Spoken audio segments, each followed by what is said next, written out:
Bismillahirrahmanirrahim. Nahmaduhu nusalli ala rasulihil karim. Amma ba'd. Assalamu alaykum urmatli teleko'ruvchilar, jana radio o'quvchilar. Sizlarning nazaringizda islom jana biz berishni boshladik.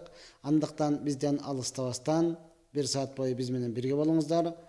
Sizlarga xizmatda men Sharapov Baxterjon Akimovich. Birinchidan butkul olamni jo'qchildan yaratgan, o'shal zatdan buyrug'i bilan tang'atibda kun batgan, chinig'i yaratuvchi Alloh taologa cheksiz maqtovlar bo'lsin. Janob payg'ambarimizga yuragimizdan eng ila to'rinan chiqqan salavatlar, janob salomlar bo'lsin. Maqtov janob salavatdan keyin Alloh taolo siz bilan bizdan ushul vaqtgacha qilgan qiraatimizni, o'qigan namozimizni, tutgan ro'zamizni, bergan sadaqamizni degeli ari bir qilgan ibodatimizni to'lig'i bilan qabul qilgan bo'lsin. O'shan negizinde pendechilik qilib, insonlik qilib, bilib-bilmay qilgan kunlarimizni, cho'ng qilgan jana kichina qilgan kunlarimizni, ochiqdan ochiq qilgan, o'shanda jashuron qilgan kunlarimizning bardig'ini tüp tamiri bilan kechirgan bo'lsin. Çındığında Allah Teala merimdisi, Allah Teala ırayimdisi, Allah Teala keçirimdisi. Uşunday ulu bolgan Allah siz menen bizni joqçadan yaratты, qıçıragan güç berdi, aql es berdi, öңü tüs berdi, mına uşunçalık sululuk berdi. Eki dünyada baxtulu bolsun dep din berdi. Din Peygamber sallallahu aleyhi ve sellem'in ıyık mehneti menen keldi. Mına oşal Peygamber sallallahu aleyhi ve sellem özünün ömründe, peygamberlik yaşosunda Peygamberimizga 40 yaşında peygamberlik verdi, ama 63 yaşında dünyadan qaytdı. Mına uşul 23 yıldan içinde Peygamber sallallahu aleyhi ve sellem siz menen bizge 24 saatlik yaşoozdu to'lig'i menen ko'rsatib berdi. Albatta urmat tutugan ari birimizden qilib jatgan işimiz, qilib jatgan amalımız, söylegenimiz, körgenimiz, baskanımız, turganımız, uqtaganımız degele ari birisini Peygamber sallallahu aleyhi ve sellem ko'rsatib berdi. Şariatda Peygamber sallallahu aleyhi ve sellem ko'rsatmagan bir dağı nerse qalbadi deb biz o'zimizni to'ltirib, başımızды ko'tarib, qo'rqmasdan açık ayqın ayta alabız. Çınında da hurmat tutugan Peygamber sallallahu aleyhi ve sellem barını ko'rsatib bergan. Bugun kuni temamızda mına şol Peygamber sallallahu aleyhi ve sellem siz bilen bizge yol ko'rsatib bergan birisi uqtagandan keyin adam balasının tabiatı bul uqtaşlık. Ayrı bir adam balası bul uqtaş gerek. Anın tabiatında bar nerse urmat tugan. Uqtavasa bul adam charchab qalat, uqtavasa bul adam çınında ele urmat tugan, jüregi to'xtab qalat, uqtavasa bul adam aqldan azib qalat, uqtavasa bul adam urmat tugan adamlar menen özünün aql menen süйлөшө albayt. Demek bul uqtaşlık bizden tabiatımızda bar. Emi uqtagandan keyin urmat tugan çınında ele adam balası tuş görөт. Kodum ele öңүндө basıp жүргөндө, дегенле жашап атканда, жумуш кылып атканда adamlar menen qanday muomalada bo'lgan bo'lsa, qo'dim ele dal o'shonday bul adam balası tush ko'radi. Bul insonning tabiatındagi bar narsa. Qalayсың hurmat tugan sen uqtagandan keyin albatta ne qilasың ko'ra turgan tushlar var. Ani javob qo'ya albaysың, to'sib qo'ya albaysың, to'xtatib qo'ya albaysың. Ova uşulla tushlar hurmat tugan ekiga bo'linadi. Adam balasini suyunta turgan, uyg'onganda mындай anliq ko'rganda quvonchli bo'lib, yuragingizda tinchlik kelib, yuzingizga jilmayib paydo bo'lib, suyunib uyg'ona turgan tushlar var. Uşulla uchurda tilekке qarşı adamın yüregi olqu-solqu olup, düküldötüp, teri basıp, korkunuştu, abalda tuş görüp, oşonun uygungundağı түштөр бар да, коркуп ойгона тургандагы түштөр бар. Бул анык нерсе урмат туган. Эми мына ушул учурда эмне кылышыбыз керек? Пайгамбар саллаллаху алейхи ва саллям дал ушуну дагы айтып өткөн. Андыктан урмат туган бүгүн күнү биз мына ошол Пайгамбар саллаллаху алейхи ва саллямдын Сахих Бухаринде эгер номери менен билгиси келген болсо 6985 номердеги Сахих Бухарин хадисинде Абу Саид Худри разияллаху анху Пайгамбар саллаллаху алейхи ва саллямдан укканын айтат. Пайгамбар саллаллаху алейхи ва саллям айтты: "Иза раа ахадукум ру'ян юхиббуха фа иннама хия миналлах, фальяхмадиллахи алейха وَلْيُحَدِّثْ بِهَا. Пайғамбар саллаллаху алейхи ва саллям айтады, қачанда силер уктагандан кейін уктап жатып кимдир бирөө сенин араңардан өзү жакшы көргөн, сүйүнгөн, кубанган бир түш көрө турган болсо, демек билсин бул Аллахтан келген түш. Демек ойгондуңузбу? Алхамдулилlah, Аллах Таалага мактоолор болсун деп Аллага мактоо айтсын. Жана ушул жакшы түшү туурасында башка бирөөлөргө дагы айтсын. Ва ида раа гайра далика мимма юкраху. Эми чынында эле урматтаган ар бир адам эле өмүр бою жакшы түш көрө бербейт. Качандыр бир уйку уктагандан кийин жаман түш көрүп калса, жаман түш көрүп калат болсо, өзү жек көргөн, эч кимге каалабай турган, фа иннама хия минаш шайтан. Демек билсин, бул шайтандан болду. Фал ястаиз мин шарриха. Демек, ойгонуп кеткенден кийин шайтандын жамандыгыдан сактаныш тилесин. Вала ядкуруха ли ахадин. Эми бул жаман көргөн түшүнү эч кимге айтпасын. Фа иннаха ла тадуруху. Себеби бул эч кандай зыян бербейт деп Бухарида айтты. Ошол эле Бухарида дагы, Муслимде дагы келген башка бир хадисинде пайгамбар саллаллаху алейхи ва саллям айтат: Ар-ру'ял хасанату миналлах. Азыргыдай эле жакшы түш бул Аллах Тааладан. Фа ида раа ахадукум ма юхиббу фала юхаддис бихи илля ман юхиббу. Качанда ошол жакшы көргөн түштү көрө турган болсо, аны башка бирөөлөр өзү жакшы көргөн адамга гана айтсын дейт. Ишенген адамга гана айтсын. Жакшы түш көрүп алып тура калып эле келген адамга, жолуккан адамга эле мен ушундай сонун түш көрдүм, мынандай айтып берейинби деп эле ар бир адамга эле айта бербесин дейт урматтаган. Караңызчы, тартиби, адеби. Ва ида раа ма юкраху фалятаавваз биллахи мин шарриха ва шарри шайтан. Качан энди жаман түш көрүп кала турган болсо, анда Аллах Тааладан ошол жаман түштүн жамандыгыдан, ошол эле учурда шайтандын жамандыгыдан сактаныш тилесин. Вал ятуф саласан. Жана деп 3 жолу түкүрүп койсун. Вала юхаддис биха фа иннаха лан тадуруху. Жана бул көргөн жаман түшүнө эч кимге айтпасын. Ал жаман түшү бул адамга зыян бербейт деп урматтуу туган пайгамбар саллаллаху алейхи ва саллям сиз менен бизге дал мына ушундай түштүн адеби туурасында, жакшы түш көргөн болсо не кылыш керек, жаман түш көргөн болсо не кылыш керек, бул туурасында сиз менен бизге пайгамбар саллаллаху алейхи ва саллям дал мына ушинтип кабар берген, айткан урматтуу туган. Эми жакшы түш көрдүңүз, күлдүңүз, анда не дейт экенсиз? Ойгонгондон кийин алхамдулилlah деп айтат экенсиз. Эгер жаман түш көрө турган болсоңуз, сол тарабыңызга деп түкүрүп аткансыз дагы аузу биллахи минаш шайтан ва мин шарри ма раайту фил манами. Шайтандын жамандыгыдан жана түшүмдө көргөн нерсенин жамандыгыдан сактаныш тилеймин деп не кылат экенсиз? Дуасын окуйт экенсиз. Ошол эле учурда Сахих Бухариде дагы, Муслимде дагы келген хадисте дагы пайгамбар саллаллаху алейхи ва саллям айткан экен. Ал хадисте Жабир разияллаху анху риваят кылат. Не дейт? Иза раа хадукумур руя якрахуха фалябсук ан ясарихи саласан وليستعذ بالله من الشيطان ثلاثا وليتحول عن جنبه الذي كان عليه. Качанда селердин бирөөңөр жек көрө турган, жаман түш көрө турган болсо, анда сол тарабына 3 жолу түкүрсүн. وليستعذ بالله من الشيطان ثلاثا. Ошол учурда шайтандын жамандыгынан дагы сактаныш тилесин 3 жолу. деп туруп 3 жолу аузу биллахи минаш шайтан, аузу биллахи минаш шайтанир раджим. Деп болсом толугу менен аузу биллахи минаш шайтанир раджим, аузу биллахи минаш шайтанир раджим, аузу биллахи минаш шайтанир раджим деп 3 жолу айтып туруп, андан кийин сиз кайсыл абалда жаткан элеңиз, чалкасына жаткан болсоңуз, анда не кылсын? Оң жака бурулуп алсын. Оң жака бурулуп жаткан болуп жаман түш көргөн болсо, анда чалканча жатсын. Деп ошол не кылсын? Жаткан абалыны өзгөрсүн деп пайгамбар саллаллаху алейхи ва саллям сиз менен бизге мына ошол нерсени айтып берген. Албетте урматтуу туугандар, уйку бул адам баласына берилген бир ниъмат. Белек урматтуу туган. Чынында эле Аллахтын казынасынан келе турган нерсе. Булчу уктайын деген адам эле уктай бербейт.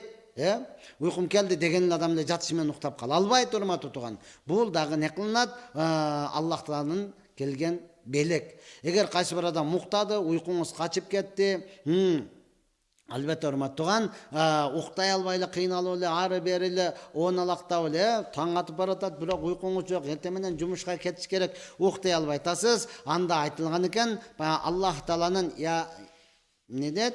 Эй адамдарды өлтүрүүчү, эй адамдарды өлтүрүүчү деген сыфаты бар го. Аллах Таала өлүмдү берген дагы Алла, тирүүлүктү берген дагы Алла, өмүр берген дагы Алла, жаштыкты берген дагы, карылыкты, бактылык, бардыгы Аллахтан келет го. Ошондо Аллах Субхана Тааланын ямут, ла ямут. Аллах Таала өзү өлбөйт, бирок адамдарды өлтүрүүчү, ошол сыфатыны көбүрөөк айтыш керек экен, урматтууган. Мына ошондо эртерээк уктайт. Эми макул, урматтууган, кайсы бир адам жаман түш көрүп калды, же жакшы түш көрүп калды. Мунун пайдасы албетте жакшы түш боло турган болсо, бул Аллах Тааладан өзүнүн салих пенделерине берген бир сүйүнүч кабар экен да. Муъмин мусулманга бериле турган кабар. Бул салих жакшы түштөр жакшы адамдарга гана кирет экен, урматтууган. Аллах Субхана Тааланын ошол адамны түшүдөн сүйүнүч кабары берип, ал адамдын жүрөгүнү тынчтандырып, ошол жакшы нерсеге даярдаган bir suyunuç kabar eken, urmatlı tuğan. Bul turasında Allah Teala Kur'an-ı Kerim'de özü Yunus suresinin 44. ayetinde uşunda deyiptir. Estağfirullah. Lahumul buşra fil hayati dunya ve fil ahireh. Albette imandu, mu'min musulman, Allah Taala'dan korkan, Allah'ın hükmünü atkargan takva adamlar için bu dünya yaşosunda dağı, ahiretin yaşosunda dağı suyunuç kavaralar var deyip Allah Taala mına oşonu düşündüğün dağı, öngüden dağı kavar verip mu'min musulmanın yüreğini suyuntüretken, oşonduktan köptögen alımlardan aytkan söz varken hiyar ru'yatus salihatu yarahar raculus salihu. Albatta bul жақсы түштөрдү жақсы адамдар гана көрөт деп айтылган экен, урматтууган. Ал эми жаман түш боло турган болсо, бул шайтан алейхиланадан, шайтан алейхилана адам баласынын жүрөгүнү олку-солку кылып, анын жүрөгүнө маанайына ва идхалул хузун өкүнүүнү киргизиш үчүн шайтан алейхилана не кылат экен, киргизет экен. Мына ошондой жаман түштү көргөн учурда адам баласы сөзсүз аъузу биллахи минеш шейтан ва мин шарри ма раайту фил манами, шайтандын жамандыгынан жана түшүмдө көргөн нерсенин жамандыгынан сактаныш тилеймин деп айтыш керек экен дагы. Бул жаман көргөн түшүнү эч кимге айтпаса, демек бул адамга эч кандай зыян бере албайт деп алымдарыбыз ошондой эле пайгамбар sallallahu aleyhi ve sellem siz bizlerge ne kıldı? Tuğra yoldu көрсөтүп берди. Урматтуу менин мусулман бир туугандарым, албетте биз Марбатова Ислам жана биз берүүсүндө түз эфирдебиз. Эгерде сиздерди кызыктырган сурооңуздар бара турган болсо, биздин эфирде номерибиз чыкты. Мына ошого WhatsApp аркылуу SMS жазып туруп калтыра турган болсоңуз, албетте биз жооп берүүгө даярбыз. Ооба, адаттагыдай эле талак маселеси боюнча суроо бербегениңиз жакшы. Анткени ал татаал маселе түз эфирден чечилбейт. Дегеле телефон аркылуу чечилбеген маселе, бир канча суроо жооптордон кийин андан кийин талак түшүптүр же түшпөптүр деп багыт көрсөтүп бере турган нерсе. Ошондон бул маселе боюнча муфтиятта атайын адамдар чечилинген. Ошол жака барып сурайсыз. Ошол эле учурда төшөк маселеси боюнча суроо бербегениңиз жакшы. Анткени бизди канчалаган бир туугандарыбыз үй бүлөсү менен, балдары менен, кыздары менен, дегеле уяттуу адамдар менен чогулуп укмакчы, аларды ыңгайсыз абалга калтырбайлы деп чечкенбиз. Ошондон урматтуу туугандар, ооба, шарият маселеси ар бир нерсени сураш керек, урматтуу тууган. Бирок жалпы элдин алдында сурай турган маселе бар, жекече сурай турган маселе бар. Дал мына ушулар жекече сурай турган маселелер. Эми урматтуу тууган, бүгүн биз адам баласы уктагандан соң түш көрө турган болсо эмне кылыш керек? Ушул темада сүйлөп атабыз. Эгер сиз түш көрсөңүз, жакшы түш көрсөңүз, Аллах Таалага мактоо айтасыз, урматтуу тууган. Анын пайгамбар саллаллаху алейхи ва саллям не дейт? жақсы түш көргөндөн кийин өзү жақсы көргөн адамга гана айтсын дейт.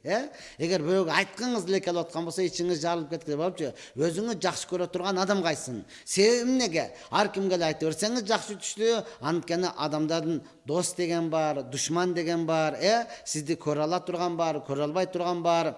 Көрө албай тургандарга айтып кое турган болсоңуз, алардын дагы зыяны сизге тийип калышлык коркунучу бар. Ошондуктан урматтуу караңызчы, пайгамбар саллаллаху алейхи ар бир нерсени бизге жөнөкөй эле деп сезилгени менен пайгамбар саллаллаху алейхи ошолорду дагы жөн калтырбастан баарыбызга айтып берген. Ал эми жаман түштүү боло турган болсо, урматтуу турган, эч кимге айтыштын кереги жок. Жана шайтандын сактаныш тилеп эле эмне кыласыз? Аллах Тааладан сактаныш тилейсиз. Болду, мына ошол менен жок болуп кетет, урматтуу турган. Анан жаман түш көрсөң коркуп титиреп, энди эмне кылам деп корко турган нерсе эмес экен. Балким урматтуу турган, шайтандын жамандыгын аузу биллахи минеш шайтан ва мин шарри ма раайту фил манами. Шайтандын жамандыгынан жана түшүмдө көргөн нерсенин жамандыгынан сактаныш тилеймин десеңиз, албетте мына ошол жетиштүү болот экен, урматтуу турган. Анткени Аллах субхана таала не дейт? Кимде ким ошол шайтандын жамандыгынан сактаныш тилеп Аллах таалага кайрыла турган болсо, Аллах таала Кур'ан Каримде айткан: "Ва ман я'тасим биллахи фақад худия иля сиратим мустақим." Али-Имран сүрөсүнүн 101 аятында Аллах субхана таала эмне дейт? "Ва ман я'тасим биллахи фақад худия иля сиратим мустақим." Кимде ким Аллах таала тарапка, Аллахтын жибини кармап, сүннөтүнү, Куранды кармап, Аллах таала тарапка багыттап, өзүнү ошол жака жандай турган болсо, анда чындыгында бул адамга туура жол көрсөтүлөт. Демек, бул адам туура жолго түшөт деген экен, урматтуу турган. Жаман түш көрүп туруп, аны адамдарга айтсаңыз, адамдардын колунда дагы эч нерсе келбейт. Ушундай экен, Кудай сактасын, менден алысыраак болчу деп кайра ал сизден сактанып, сизден алысыраак болуп кайтышлык коркунучу бар. Мына ошондуктан жаман түштөрдү көргөн учурда эч кимге айтпастан гана Аллах Тааладан сактаныш тилейсиз. Албетте, урматтуу турган, кээ бир аалымдар айткан экен, жаман түш көргөндө не кылат? Сол тарабына 3 жолу айтып атпайбызбы? Неге? Пайгамбар сүннөтү ошол туурасында аалымдар айткан экен, шайтан алейхилана адамга көбүнчө сол тараптан келет. Сол тараптан келет. Себеби ne dedi? Ya'ti ibn Adam min qibali yasarihi li'annahu yuridu ay yuwaswisa fil qalb. Sol taraftan kelүүдөн максат сиздин жүрөгүңүзгө васваса салыш үчүн, шек салыш үчүн, сиздин жүрөгүңүздү эмне кылат? Ошол васваса, шектенүү салыш үчүн сол тарабыңызда келет. Ал эми адам баласынын жүрөгү сол тарабыга жайгашкан.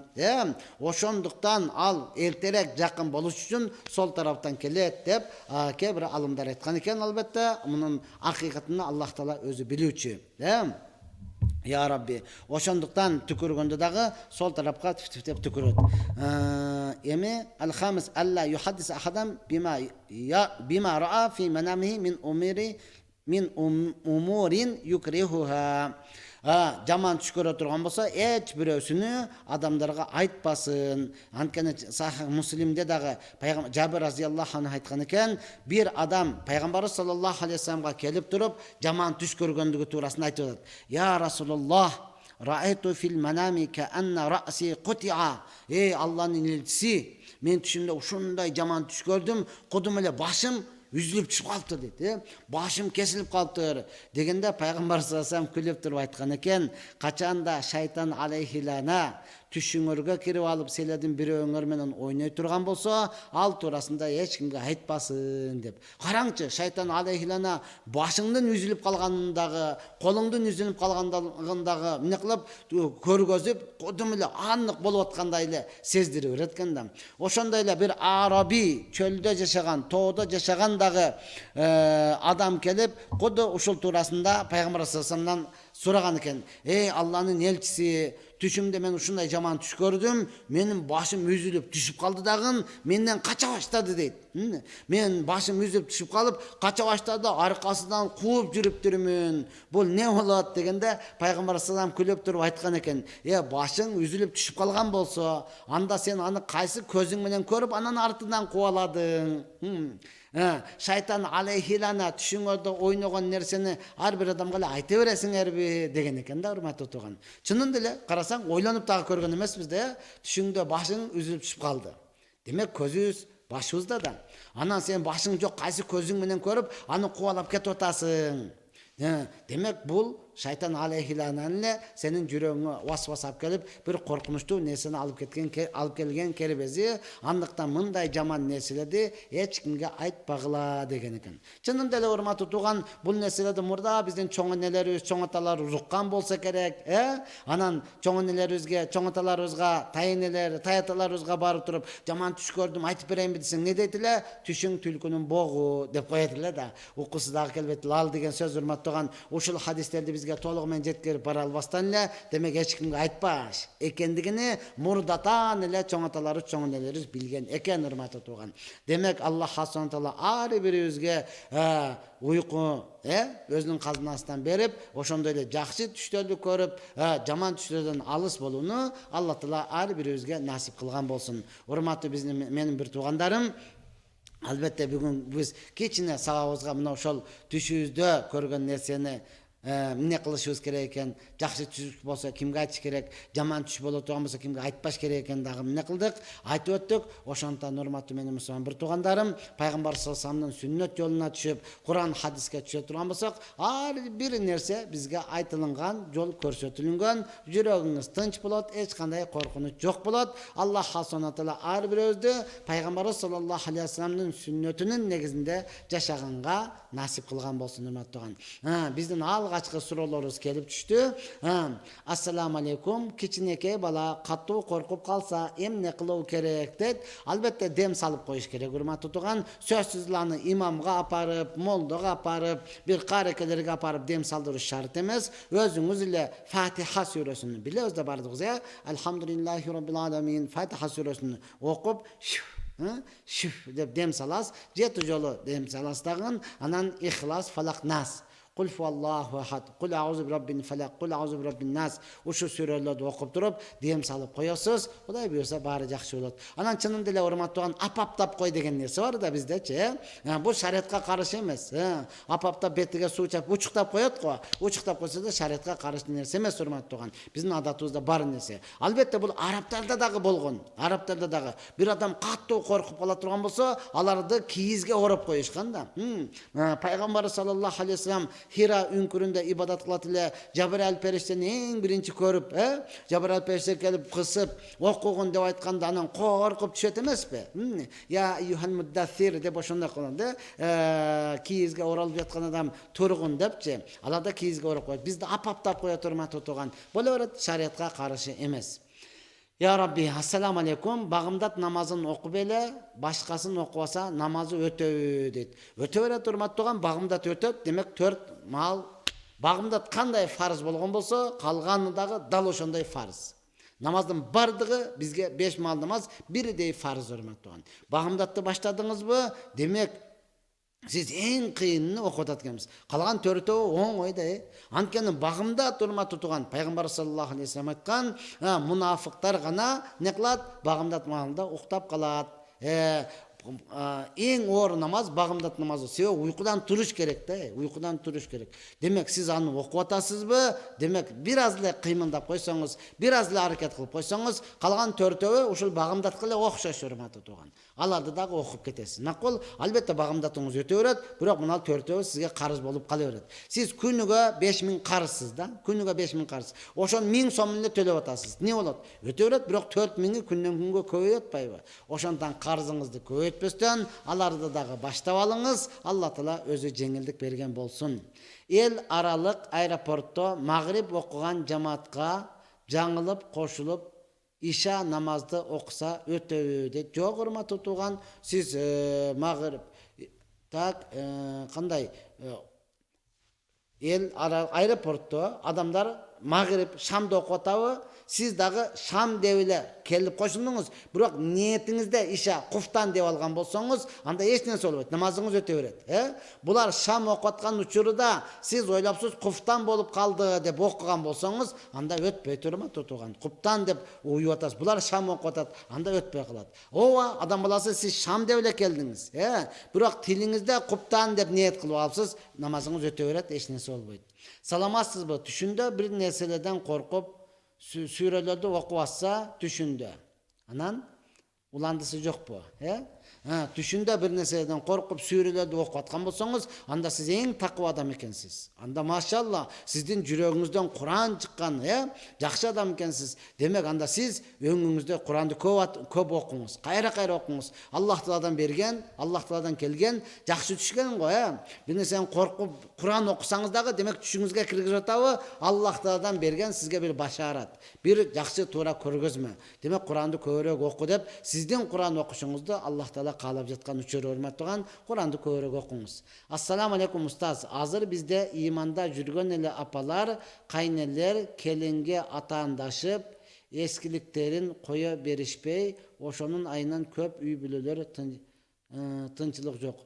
Атаандашып, эскиликтерин кое беришпей, ошонун айынан көп үй бүлөдө тынчтык жок. Сурооңуз түшүнүксүз болуп калыптыр. Кайсы эскиликтерин, не болгон эскиликтерди кое беришпей? Ооба, урматтаган, бир эле доордо жашап атабыз. Чынын деле урматтаган апалар, чоң эле дегениңиз менен, андан дининден түшүнүк болбосо деле, баягы жөнөк эле намаз окуганы менен, жолук салынганы менен, аларда адат эле болуп калган да, урматтаган. Адат. Кичинесинен эле жолук салынып намаз окуп, ушундай экен деп адат болуп келген. Бирөөгө жамандык каалабаш керек, тилиң менен дагы, колуңдан менен дагы ыза бербеш керек деген түшүнүк толугу менен келе элек. Эч бирөөбүзгө келе элек. Сүйлөп атканга дагы, угуп атканга дагы урматтаган. Ошон үчүн кайра даватка чыгайлы, 3 күнгө чыгайлы, 15 күнгө чыгайлы, 40 күнгө чыгайлы, 1 ай болуп калыптыр дагы чыгайлы деп кайра эле мээнет болуп аткан учуру. Анткени айтыла берсе, чыгыла берсе, андан кийин бул адам кокуй ушундай экен деп, анан жүрөккө келип амал кылыш жеңил болот урматтаган. Аллах субхана таала ар бирөөбүзгө туура түшүнүк берсин.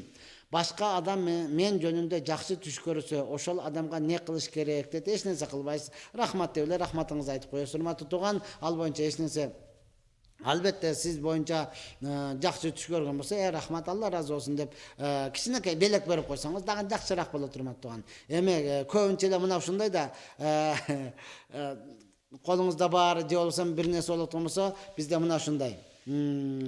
Кыскасы, сиз жөнүндө жакшы түш көргөн болсо, не кыласыз? Рахматыңызды айтып, кичине белек берип койсоңуз, ошондой боло берет. Анан ал эмес, эми жаман түш көрсөчү деген сөз бар да, урматтуу. Аны түшүң түлкүнүн богу, башка бирөөгө айтмаң, айтыштын кереги жок деп эле коесуз, болду. Анан мен жөнүндө жаман түш көрүптүр, эми эмне болот экен деп эле ал туурасында дагы коркуп, ойлонуштун эч кандай кажети жок. Ассаламу алейкум. Ооруп жаткан адам ооруп жаткан жерине суу тийгизбестен гусул кылса болобу? Шарты кандай дейт? Эгерде чынын деле урматтаган оорусу өтө орчундуу болсо, врачтар суу тийгизбе, суу тийгизсең күчөп кетет деген коркунуч боло турган болсо, анда ал адам, урматтуу тууган, таяммум деген нерсе бар. Гусул кылбайт дагы, суу тийгизбей эле жөнөкөй эле таяммум кылып коет. Мына ошол гусулга дагы өтө берет.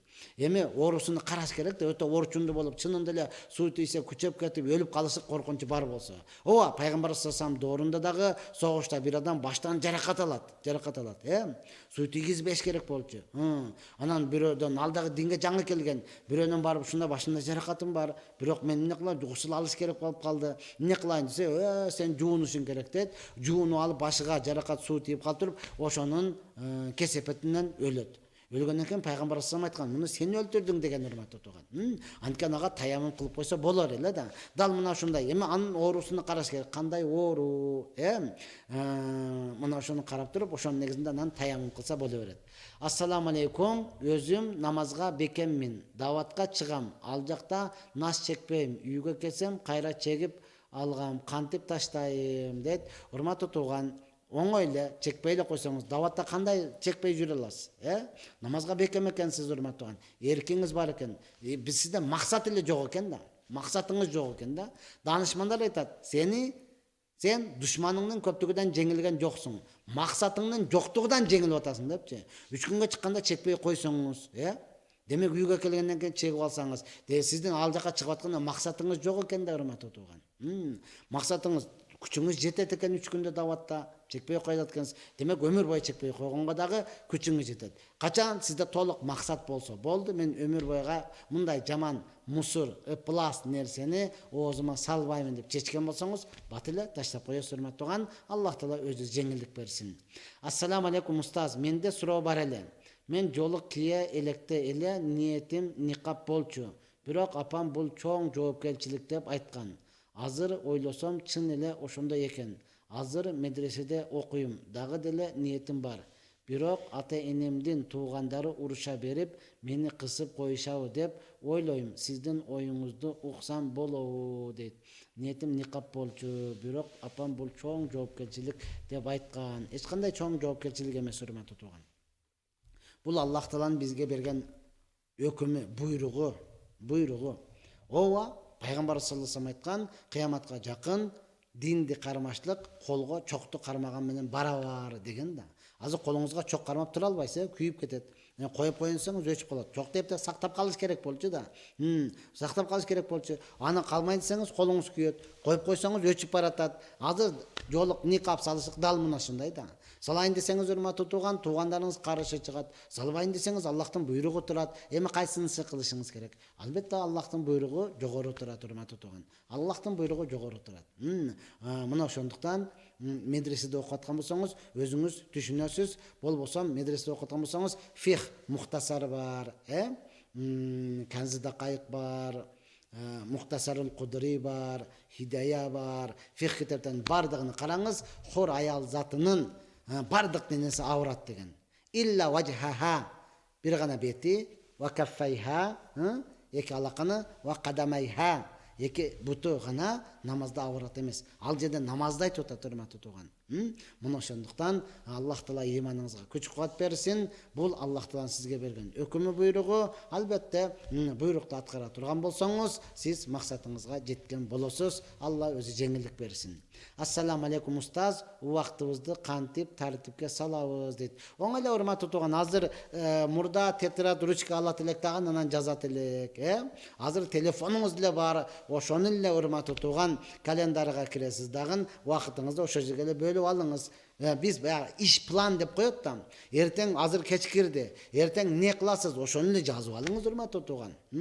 Эртең жазып алыңыз. Эч кандай жумушуң жок, кырт бекерчисиң. Анда туугандарыңыз бар. Мына тууганды көптөн бери көрө элекмин. Ушуга барып зыярат кылып, мына аксакалды көптөн бери көрө элекмин. Ушуга барып батасын алып, мынаны көптөн бери көрө элекмин. Ушуга барып жолугуп, жумуш кеңеш сурайын деп туруп, эч кандай бекерчи болсоңуз да, урматтуу, ошол жазып алыңыз. Жумушуңуз барбы? Эртең манчадан мынагачага чейин мен жумушта болам, мынчага чейин намаздарды окуймун, мына учурда Куран окуймун, мына учурда булундай иштерди кылам деп эле планга түшүрүп аласыз, урматтаган. Анан ошону карап аракет кыласыз. Ооба, бардыгы биз ойлогондой эле болбойт. Эмне кылат? Силерге сурак башталыштан алдын өзүңөрдү сурак кылгыла дейт го, Мына ошондон эми кечинде келесиз дагы, ошол жазгандарыңын кимиси ишке ашты? Кайсынысын бүтүрө алдыңыз, кайсыны бүтүрө албадыңыз? Алады жаз, мына бүттү, мына бүтпөдү. Мына ошентип эле ишиңизди тартипке салып алсаңыз болот. Бирок бизде эң өкүнүчтүүсү, көптөгөн адамдар иш план түзгөндү билбейт да. Эртең не кыласың десе, таң ата берсинчи көрөбүз. Я Алла, муну менен кандай болсун, Муну менен кандай болсун, таң ата берсинчи көрөбүз. Өлбөсө көрөбүз да дейт. Эртең менен таң алды эч кандай план жок да, урматтуу туган. Анан кантип алдыга жыласыз? Мен ушуга таң кала берем да. Чынында эле көпчүлүк кээ бирде жогорку иштегендерге барып, иш планыңыз кандай десе, жок да, иш планы жок. Ошон үчүн өнүгүү жок да биздечи. Ар бир адам өзүнүн кыла турган ишини не кылсын, мурда тетрадка жазат элек. Азыр телефонго эле жазып аласыз, ошого карап туруп анан ишти кылып кете бересиз, урматтуу туган. Оңой эле. Ассаламу алейкум устаз, орон бой туруп намаз окуй берсе болобу дейт. Болот. Бирок намазда баары ороносуз да. Намазда аял кишисиз демек, көчөдө жүргөндө оронбой жүрөсүз, анан үйгө келгенде намазда оронуп туруп намаз окуйсуз да. Себеби оронбосоңуз, оронбой туруп намаз окусаңыз, намазда турганын айтып атам да, намазга келгенде баардык жолукту салынасыз, узун кийинесиз, урматтуу тууган, шочодан эле туруп албайсыз да эч качанчы. Демек, намазда авраттарыңыз жабык болуш керек. Болбосо намазыңыз бузулуп калат. Эми караңыз, көчөдө жабынып, оронуп жүрүшлүк бул өзүнчө фарз, намаз окушлук бул өзүнчө фарз. Ооба, көчөдө узун кийинип, оронуп жүрүшлүгүңүз кандай фарз болгон болсо, намаз окуштук дагы дал мына ушундай фарз. Ошондо сиз бир фарзды аткарып, экинчи фарзды аткарбай жатасыз деген сөз. Ооба, намазыңызды бекем окуй бериңиз, иншалла көчөдө жүргөндө дагы оронуп каласыз. Качан намазыңыз бекем болсо. Анткени Аллах Таала Кур'ан-ы Каримде айткан: «Иннас-салата танха анил фахшаи вал мункар». Албетте намаз бузуку жана шариатта кайтарылган иштерден тосот деди. Намазыңызды бекем окуп дуа кыла бериңиз, иншалла иманыңыз көтөрүлгөндөн кийин, уяттуулук келгенден кийин, анан көчөдө дагы оронуп, жолук салынып жүрөс деген толугу менен ишеничтебиз. Алла Таала өзү жеңилдик берсин. Ассаламу алейкум. Медитация жөнүндө эмне айта аласызбы? Динде болобу дейт. Медитация деген сөз, урматтуу тууган, динге ылайык келгени дагы бар, динге ылайык келбегени дагы бар. Жөнөкөй эле бала буддизм сыяктуу эле бир нерседе отуруп алып кыла бере турган болсоңуз, анда деген албетте Аллах Таалага менен байланышып, Аллах Субхана Таала менен зикир кылып, ошону элестетип, булуктугуну, бейишти, дозокту элестетип кыла турган болсоңуз, бул шариатта бар нерсе. Боло берет, эч кандай каршы эмес, урматтуу тууган. Анан эле башка эле бир немелерди кылып эле буддизмдегилерге окшоп ала турган болсоңуз, анда күнөөкөр болосуз. Ассаламу алейкум. Мен түшүмдө Кур'ан китеп саткан магазинде жүрүпмүн. Жанымдагы адамга Кур'ан китептен көрө арабча тамгасы бар китептен алып мечитте окуган балдарга берсең собу көбүрөөк, собу тиет деп жатам. Түшүмдө эмне кылса болот дейт. Өтө сонун, урматтуу тууган.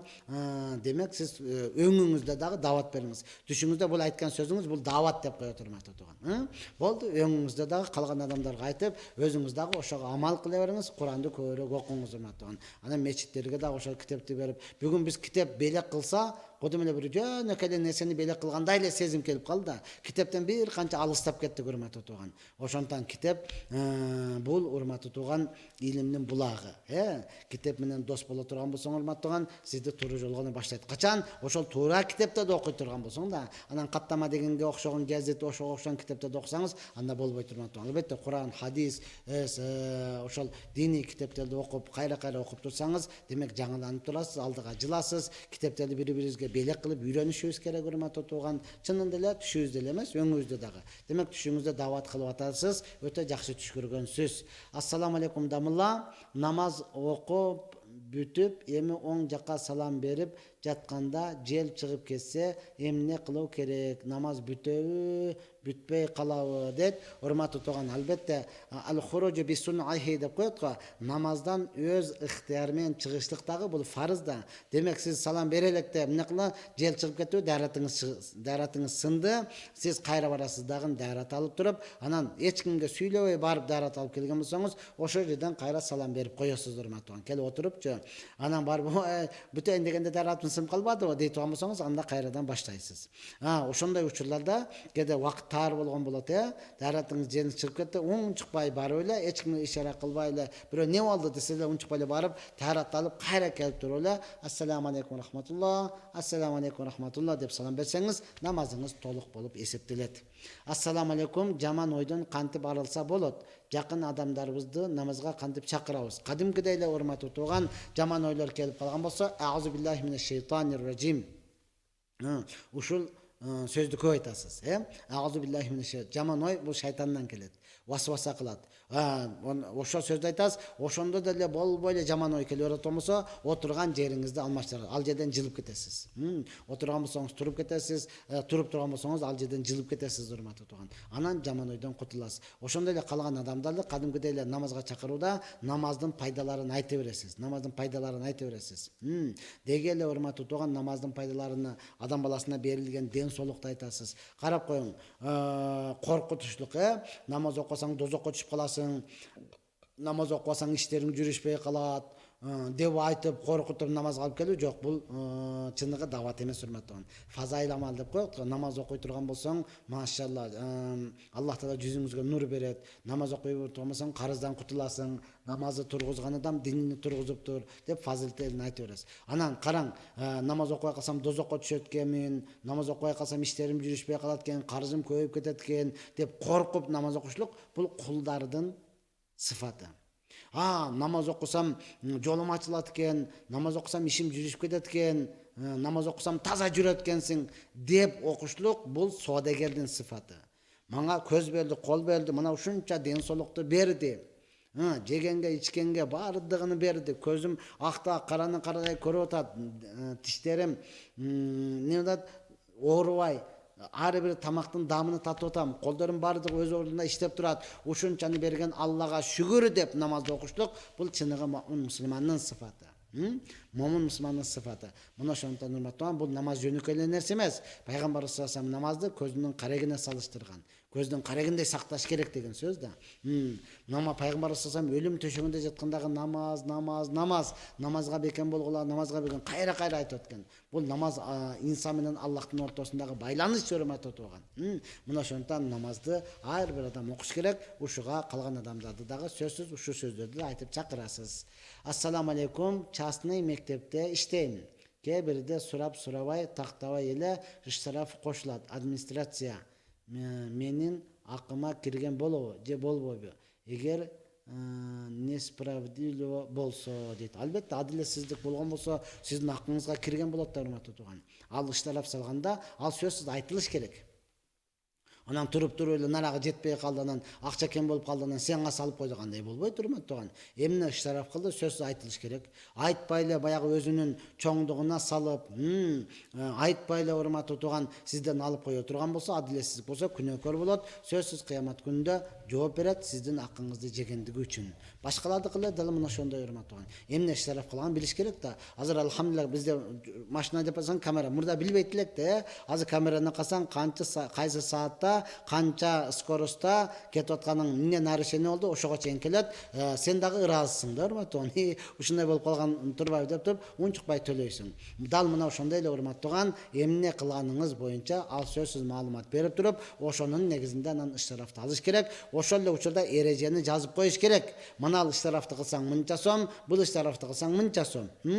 Деп туруп бардыгын жазыш керек. Адам баласы ошондон сактанып, анан кийинки айда ал оңолуп ошол штрафтарды кылбай өтүш керек да, урматтуу тууган. Эч нерсени билбей эле штраф болуп калды деп эле сен акчаңды алып кое берет турган болсо, бул зулум, сиздин акыңызды жеген болуп эсептелет.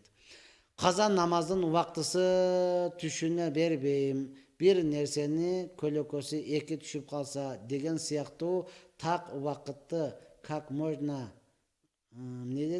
выяснить. Асыр намазынан кийин асырдын эле казасын окуу, куптандын важип намазын окуп бүткөндөн кийин каза намаздарды окуй берсе болобу? Алла разы болсун. Каза намаздын убактысын түшүнө бербейм. Каза намаздын убактысы жок. Каза намаздын убактысы жок. Ооба, каза намазды күн чыгып келе жаткан учурда, чак түштө, күн батып бараткан учурда гана окубайсыз. Калган бардык учурда окуй бересиз. Асыр намаздан кийин асырдын дагы казасыны, калган намаздардын казасын окуй бересиз. Азыр асыр окугандан кийин ал жакта күн баткыча 2 саат убактыбыз бар. Кенен убакыт бар, ошонун 1,5 саатын ойлонбой каза окуй аласыз, урматтуу тууган. Куфтан намаздан кийин таң атканча, багымдаттын убакыты киргенге чейин, күн чыгып келе жатканга чейин керек болсо, не кыласыз? Казаны окуй бересиз. Каза намаздын убактысы мына убакытта гана окуш керек дегени жок. Ооба, күн чыгып келе жаткан учурда эч бир каза дагы, нафил дагы, чак түштө, каза дагы, нафил дагы, күн батып бараткан учурда, урматтуу тууган, окулбайт. Ошол 3 мезгил гана. Ассаламу алейкум устаз, курбандык чалганга эң жакшы эмне союш керек дейт. Эң жакшы көк кочкор союш керек. Көк кочкор. Пайгамбар саллаллаху алейхи сүннөтүнө дал келе турган мына ошол. Албетте, урматтуу тууган, кочкор эмес, кой сойсо деле боло берет, уй сойсо деле боло берет, эчки сойсо деле боло берет, урматтуу тууган, төө сойсо деле боло берет. Албетте, кой echki, qo'chqor bo'ladi bir adam so'yish kerak o'zi. Al endi cho'ngroq uy so'yamiz, bodomal so'yamiz, je to'y so'yamiz detamsa, anda 7 adam birigib turib so'ysa bo'ladi. Sharti 7 o'ten qurbonlik qilam degan odamlar bo'lsin-da. 7 o'ten qurbonlik qilam. Eğer de 6 qurbonlik qilamiz deb bir adam topib aytadi, shu qurbonlik qilib uy so'yamiz dedi, bir adamga 7 la kerak ekan-da. Anan esептеп көрсө арзаныраак түшөт экен. Болду, мен как раз ошолерге кошулуп эле үйүмө халадымга бит эт алып алайынчы деп, курбандык ниети жок. Буга эт эле керек экен. Ошол кошула турган болсо, бул 6-ныкы тең туура эмес болуп калат. Ошондон оба курбан айыт жакындап келе жатат. Андыктан байлар азыртан машалла кочкорлорду карап, койлорду даярдап, эң жакшысын ушуну курбанчылыкка чалам деп азыртан багып даярдай турган болсо, өтө сонун болот, сүннөткө ылайыктуу болот. Ассаламу алейкум устаз. Биз жаңы үйлөнгөнбүз. 1 жылдай болуп калды. Балалуу боло албай атабыз. Себептери барбы? Ден соолуктан экөөбүздөн мыкты дейт. Машалла. Мынча шашылышсыз, Үйлөнгөнгө 1 жылдай болуп калып, ат эле балалуу андай болбойт, урматтуу турган. Адамдар 10 жылдан бери, 15 жылдан бери болбой жүрөт, Ал сиздин ден соолугуңузга карабайт, ал жокуртан чечим болот, урматтуу. Аллах Таала кимге кааласа уул берет, кимге кааласа кыз берет, бербей койсо колуңдан некелет деген сөз бар да. Ошондон алхамдулилlah сиздердин экөөңүздөрдөн мыкты ден соолук жакшыбы? Аллах Таала бериптир. Андыктан намаз окуңуз, даватка чыгыңыз, Аллах Тааладан сураңыз, урматтуу. Аллах Тааладан сурап экөөңүздөн дуа кылыңыз. Сиз дуа кылың, я Алла, мага өзүмдөн артымда кала турган мураскор бер, эң жакшысын бер деп дуа кылыңыз. Аялыңыз амин деп турсун, аялыңыз дуа кылсын, сиз амин деп туруңуз, урматтуу. Аллах Тааладан сураганда дагы акыл эси менен, өңү түсү менен, сулуулугу менен сураңыз да. Эптеп эле бир перзент болсо андай эмес, урматтуу. Акыл эстүү, өңү түстүү, дин менен кыла турган, Куранды толугу менен жаттаган, Кыргызстанга дегеле жалпы ислам диниге пайдасы тие турган уул кыздарды бер деп сурасаңыз, иншалла ошондой перзенттүү болосуз. Ассаламу алейкум. Төшөккө жылан кирсе, не дейт? Түшкө жылан кирсе эмне болот?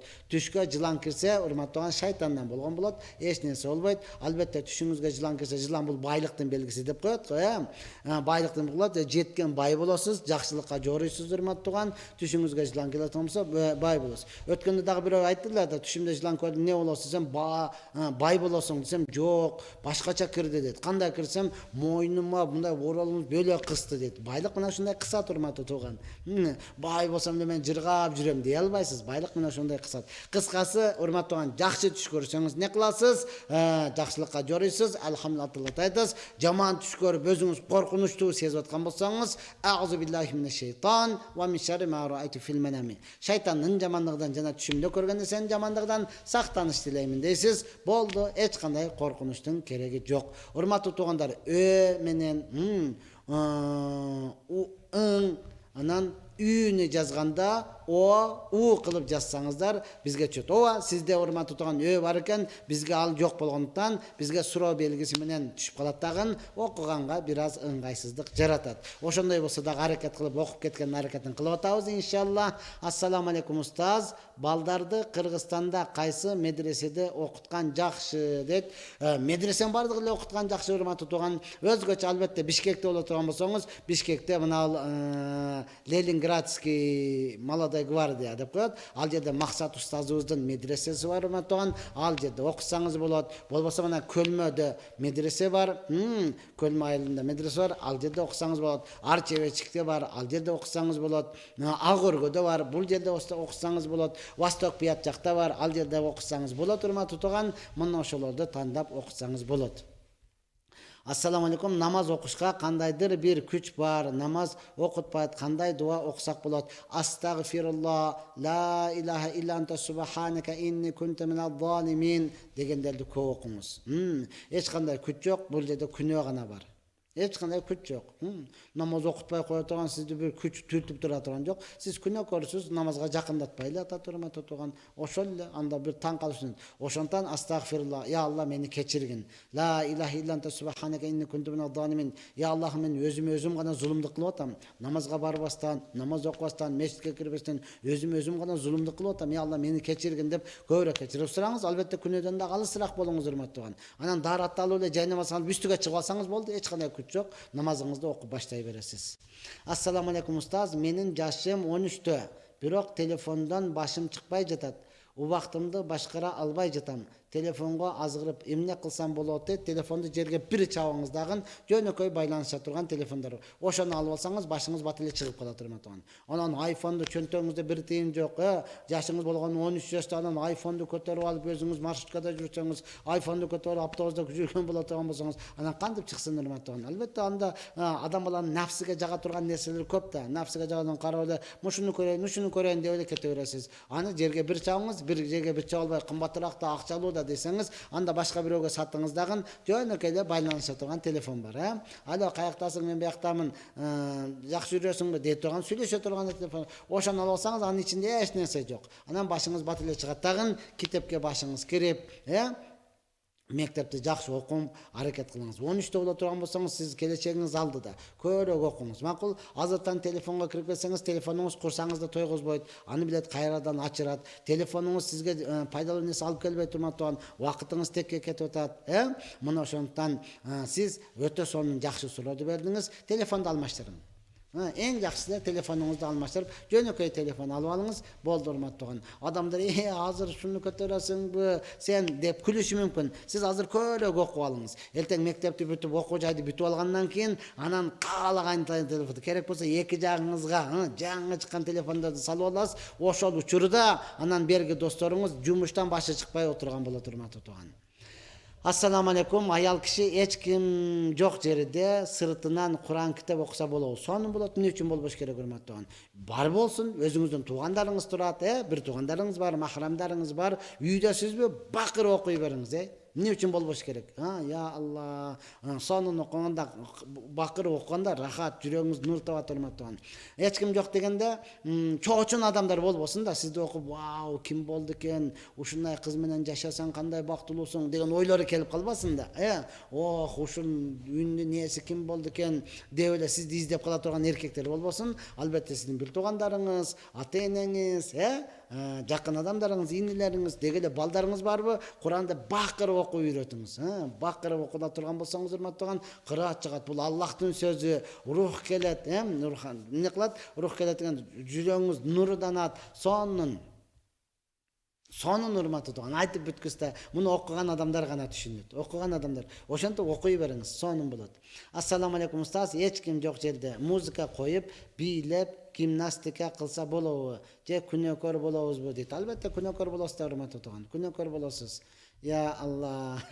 Жанагы эле карама каршысыз да, эч ким жок жерде Куран окуганда кандай сонун болот. Эми эч ким жок жерде музыка күнөкөр болосуз урматтаган. Эми инсандын табиятында бар нерсе да. Анан сөзсүнө музыка коюп, бийлеп, гимнастика кылбайлы, жөнөкөй эле гимнастикаларды музыка жок эле кылсаңыз боло берет урматтаган. Сөзсүз музыканы койсоңуз, ол жүрөккө кирип алгандан кийин, сыртка чыккандан кийин баары ошону ырдайсыз да, баары адам баласынын табиятында бар.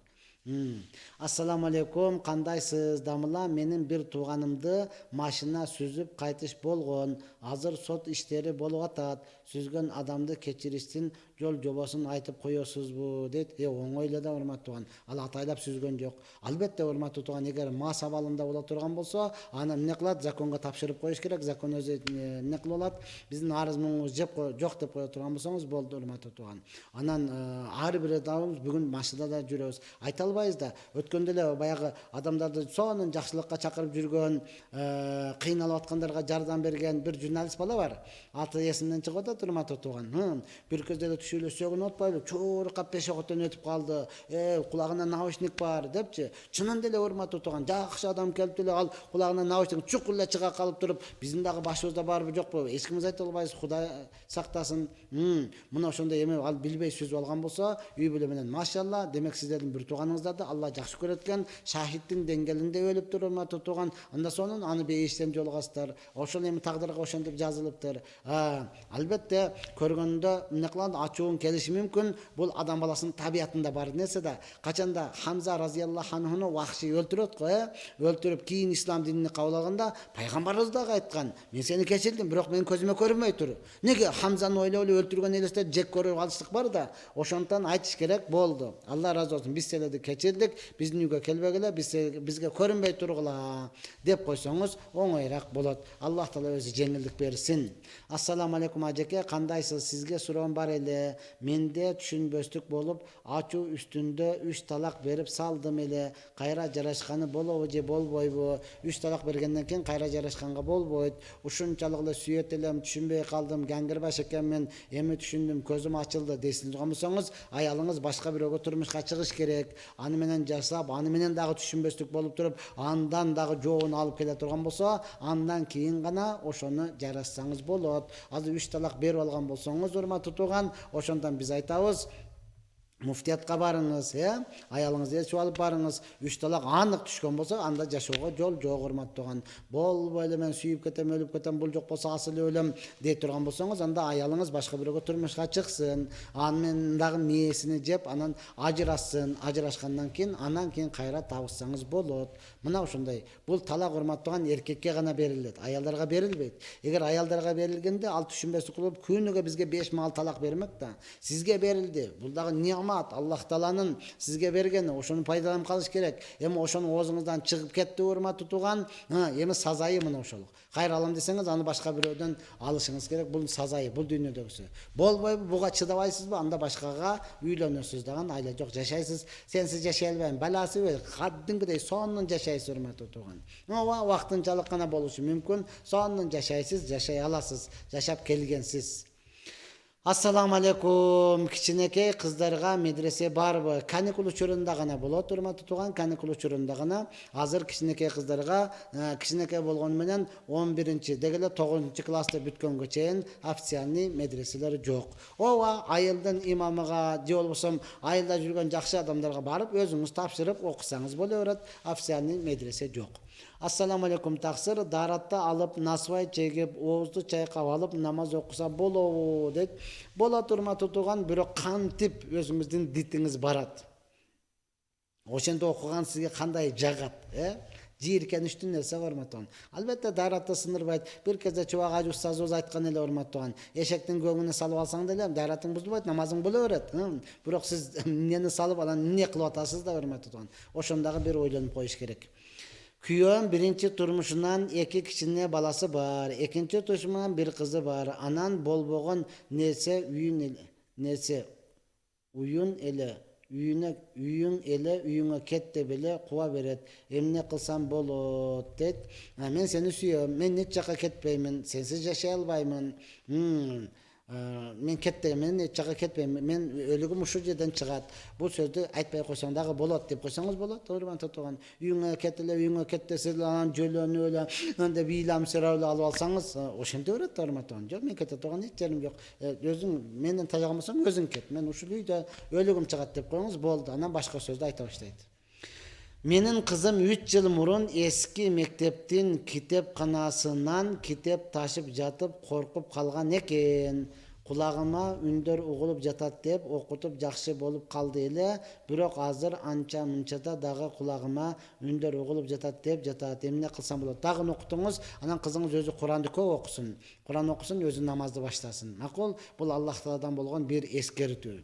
Өзү Куранды көп окусун. Анан коркконго кош көрүнөт, эч кимден коркпо. Аллах Субхана Таала сени менен мына Куран окуп жүрөсүң. Куран окуп жүргөн адамга эч кандай жиндер жакындай албайт. Сен өтө күчтүүсүң деп ага дух берип коюңуз да, этият бол, абайла, дагы ушундай болсо мага айт деп аны коркутпастан, жок, ага духту бериңиз дагы, өзү Куран окусун. Ар дайым каякта жүргөн болсо, Куранды окуп жүргөн болсо, эмне болот? Кете берет, урматтуу. Чынында эле алхамдулилла, биз кичинебизден ошол Куран окуйп анан ар кандай болуп калат да, кээде алыс жакка кетесиң, диодон кайра келгечең кандайдыр бир себеп менен түн кирип кеткен кээ бир коркунучтуу жерлер бар го ар бир айылдачы. Ал жерден өткөнгө коркосуң, ошондо жаттап алган Курандыңды окуп келе бересиң, шип корккон сайын кош көрүнөт го, аркаңда бирөө ээрчип келеткендей болот, Куранды окуп келе бересиң, мага эч ким тийбейт, Куранды окусам эч ким жолой албайт деп келе бересиң, бир кезде эле үйүңө жетип калган болосуң, альхамдулилла, ушул Куранды окудум эле баардыгы артта калып кетти деп. Мына ошондой эле кызыңызга дагы Куран окуганды үйрөтүп, өзү намаздарды бекем окуй турган болсо, иншалла бул жок болуп кетет. Күн чыккандан кийин багымдаттын сүннөтүн окуса болобу дейт. Эгер уктап калдыңыз, азыр эми ошондо түн кыскарып бараткан учуру, күн узарып бараткан учурда багымдатка туруш кыйын болуп калды, турсаңыз эле багымдат эмне кылат, күн чыгып кетиптир. Анда күн чыккандан кийин сүннөттү эмне кыласыз? Фарздын сүннөтү кошо окуйсуз пешинге чейин. Ооба, кээде эмне кылдыңыз? Аз убакыт калып туруп фарзды эле окуганга жетишиңиз. Фарзды окуп алдыңызбы, андан кийин сүннөт окулбайт. Күн чыккандан кийин фарз окулгандан кийин сүннөт окулбайт, урматтуу тууган. Эгер фарз менен кошо болсо окулат. Фарз окулгандан кийин сүннөтү өзүнчө окулбайт. Ассаламу алейкум дамылла, аял киши жалгыз жашаса, шариатта эч кандай зыяны жокпу? Көзгө көрүнүп көрүнбөгөн нерселерден дейт. Шариатта аял эмес, эркек киши деле жалгыз жашаган жакшы эмес. Жалгыздык Аллага гана таандык. Шерик менен болгон жакшы. Албетте көзгө көрүнүп көрүнбөйт, эч кандай зыяны жок, урматтуу тууган. Бирок жан аманат. Качан, кайсы убакка, кандай абалда өлүштү билбейбиз, Сиздин ошондуктан намаздарды, адамдарды намазга чакырып атабыз. 5 мал намазды адамдарга көрүнүп окуш керек да.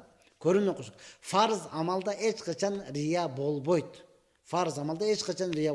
Адамдар, эркектер да эмне кылат? Намазга чыгып туруш керек. Намазга барып бири-бирин көрүшүп, барсызбы, амансызбы, саксызбы деп туруш керек. Намазга келбей калдыбы, мечитте кире чогултуп сүйлөш керек. Мына ал эртеден бери намазга келбей атат. Кимдин кабары бар? Барып кабар алып койгула деп кабар алыныш керек да, урматтуу тууган. Эмнеге? Жан аманат, өлүп калган болсо, урматтуу тууган, бүгүн билип атпайбызбы, үйүндө 5 күндөн бери жаман жит келгенден кийин анын эшигин бузуп кирдик, өлүп калган экен, 5 күн болуптур. Мына ошондуктан, урматтуу тууган, жалгыз жүрбөгөнгө аракет кылыш керек. Ассаламу алейкум, 4 рекет намазда 2 рекет саллини окуп коюп, анан эстеп калсаң башкадан окуш керекпи? Же сажда сахв кылса жетиштүүбү? Сажда сахв кылсаңыз жетиштүү. Аллахумма салли аля Мухаммад деп Мухаммадка өтүп кеткен болсо, анда арканы эмне кыласыз? Унуткандык саждашын кыласыз. Аллахумма салли аля дегенден кийин эле эстеп кеттиңизби? Ошол заматта эле туруп кете бересиз 3 рекетке. Унуткандык саждашын кылбайсыз. Ассаламу алейкум, кызымды жакшы мектепке бере албай жатам. Жаныбызда 3 мектеп бар. Бирок ал жакта окуган балдардын сөгүнгөн сөздөрүн алып жүрүп такыр жакпайт. Жеке мектептерге берейин десем, акчам жетпейт. Эмне кылсам болот деп, ошол жаныңыздагы эле мектепке бере бериңиз. Урматтуу тууган, анан кызыңызга ар дайым айтыңыз. Аналар жаман, мындай сөгүнбө, ошол менен классташ болгондон кийин кызыңыз дагы аларга айтсын, урматтуу тууган. Бүгүн чөйрөбүз мына ошондой болуп калды. Албетте жашоо мына ошондой да, жалпы элечи. Жакшы машина алайын десең, акчаң жетпейт. Жаманны өзүң каалабайсың. Анан эмне кылам? Ушул дагы суроо эми, барыга базар кылып кете бериш керек да, урматтуу тууган. Бүгүн адам баласы ушундай эле болуп калды. Бардыгы болуп калды дагы эле, анан чын табият ушундай да, бардыгы эле жакшыны каалайт. Бирок жакшыга кылайын десең, акчаң жетпейт, күчүң жетпейт. Анан эмне кылыш керек урматтуу? Али бай алиге жараша, алыңызга жараша. Ошол жакын жердеги мектепке бере бериңиз. Кызыңызга ар дайым айтып, мына сөздөр жаман сөздөр, буна сөгүнбө. Ана классташың ошого айтып, ага да кайсы мындай сөгүнбө, бул уят болот, бул күнөө болот, деп жакшы сөздөрдү айтып үйрөнүш керек. Ассаламу алейкум, кандайсыз? Айды карап заара кылса болобу? Заара кылып атканда ай маңдайында туруп калса эмне болот дейт? Адепсиздик болот, урматтуу тууган. Жакшы нерсе эмес. Бардыгы эле билет аны. Айды карап, дегеле кыбланы карап, шамал жака карап болбойт алар. Жакшы эмес, урматтуу тууган. Адепсиздик болот. Ассаламу алейкум устаз, эртең менен багымдатта убакыт аз калып жатса, фарзды эле окуп койсо болобу? Ооба, аз калып жаткан болсо, фарзды эле окуп коесуз, урматтуу тууган. Анан зикирлерди тартып, күн чыкканга чейин отурсаңыз өтө жакшы болот. Ошол фарзды окуп коесуз, андан кийин күн чыккандан кийин сүннөт окулбайт. Ассаламу алейкум, Куран китепти QR кылып окуса болобу, себеби жакшы окуй албайм. Болот урматтаган атайын ошол QR-ды ошон үчүн койду да, жакшы окуй албагандар ошонун QR менен не кылсын, окусун деп бизге ушунчалык мүмкүнчүлүк түзүп берип койду да. Мындайда айтканда, чайналып даяр, оозуңа салып эле жутуп ий деп атат да. Оозуңа салып жеп. Эмне үчүн болбош керек урматтаган? Мына ошол болот. Ошондуп QR менен окусаңыз болот. Саламатсызбы? Өтүп кеткен атама эмне кылсам сообу барат? Мечитке Куран койдурсамбы дейт. Болот, мечитке Куран койдурсаңыз дагы болот. Атаңыздын атынан койдурасыз. Ошол окулган сайын соо бара берет. Атаңыздын атынан садака берсеңиз болот, урматтуу тууган. Анан көбүнчө намаздан кийин өзүңүз дуа кылыңыз. Раббирхамхума кама раббаяни сагира. Я Аллахым, ата-энем мени кичинемде кандай эркелетип, мээримдүүлүк кылып чоңойткон болсо, сен дагы ата-энеме дал ошондой мээримдүүлүк кылгын деп дуа кылыңыз. Макул, арабчасын билсең, Курандагы аят. Раббирхамхума кама раббаяни сагира. Билбесеңиз кыргызча эле, я Аллахым, ата-энем мени кичинемде кандай мээримдүүлүк кылып чоңойтты, сен дагы ата-энеме ошондой мээримдүүлүк кылгын деп намаздан кийин кайра дуа кыласыз. Ассаламу алейкум устаз, мен намаз Куран окуйм, бирок мурдагыдай кызыкчылык болбой калды. Шам куптан окуганда гана жүрөгүм жумшай түшөт. Бирок башка намазда ырахат ала албай, эмне кылам дейт. Астагфирулла дегенди көп айтыңыз. Астагфирулла дегенди көп айтыңыз. Намаздын пайдалары туурасында адамдарга көп айтыңыз. Фазаил амал деген китеп бар, ошону көбүрөөк окуңуз. Албетте фазаил амалды оку десе эле көпчүлүгү чалкасынан түшөт. Бул дагы заиф хадистер айланып кетен. Ошон үчүн фазаил амал алчы. Фазаил амал ошон үчүн урматтуу тууган. Мында сахих эмес экен, сахих болуш үчүн ал арам өкүм мынал фарз, мынал арам деш үчүн, мынал адал деш үчүн бизге ошондой сахих хадистер керек, анан далилге жарай алат. Фазаилдарга заиф хадистерди окуй бересиз, амал кылсаңыз болду, урматтуу тууган. Алла таала өзү жеңилдик берсин. Аллах субхана таала ар бириңиздердин кылган ибадатыңыздарды толугу менен кабыл кылсын. Ооруп жаткандарга Алла таала толугу менен шифа берсин. Үйлөнө албай жаткан, турмушка чыга албай жаткандардан Алла таала ар бирөсүнүн багын ачып, жакшы жерге турмуш куруп, акыл эстүү өңүтүстүү алим кары салих уул кыздардын келишине себепчи болсун. Мына ошентип бүгүнкү убактыбыз дагы бүттү. Кийинки эфирден жолукканга чейин Аллах таала баардыгыбызды сак саламатта кылсын. Ва ахиру дa'wana anil hamdulillahi rabbil alamin. Ассаламу алейкум ва рахматуллахи ва баракатух.